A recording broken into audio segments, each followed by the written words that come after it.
Regarding this video where I advise that if before you brought or married your spouse, you already had your own property, you're already building your own equity, we should normalize allowing, emphasis on allowing the man or the woman also buy their own, or we should let the man or the woman buy into the house so that we can then share the house together, or we should normalize renting our own out, then we can then go together to buy another one with our husband or our wife, newly married husband or wife. You understand? Someone reached out to me and asked me, I love it, if I'm in that situation, am I going to pay the same taxation, or is the taxation going to be increased? Because my husband said, because he already owns the house before he married me and brought me over, that means he's going to pay higher taxation to the government. And the person is asking, Lovett, is that true? Yes, that is actually true. If you already, let's assume you as the woman that came to join the man, or you as the man that came to join the woman that already owned his or her own house. When you are going to buy, the notaris is going to bill you 2% registration fee taxation when you are buying your first house, because that is your first house.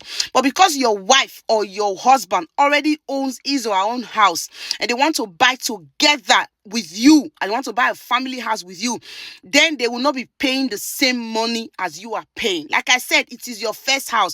You are going to be billed and charged 2% registration fee or taxation fee. Yeah, but your husband is actually going to be charged 12%, simply because that is his second house.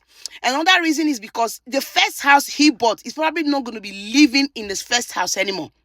Yeah, and because you guys are officially married, that means you must live in the same address. That means he's going to take the address of his first, away from his first house, to then add it to your address, to the new house you guys are buying. So it is true that you are going to pay 2% registration fee taxation when you are joining your husband to buy the first house, your first house in this country. But because your husband or your wife already owns their own house, when they are buying with you, because they want to buy together with you, because they want you to also build equity for yourself, like already advised in this video, they will not be paying 2%. They are going to be marked and charged 12%. You understand? So what I know that people normally do is that, yeah, you gather that money. If you really want to buy the house together, you gather the money and buy the house together for 12% for your husband or for your wife and 2% for you.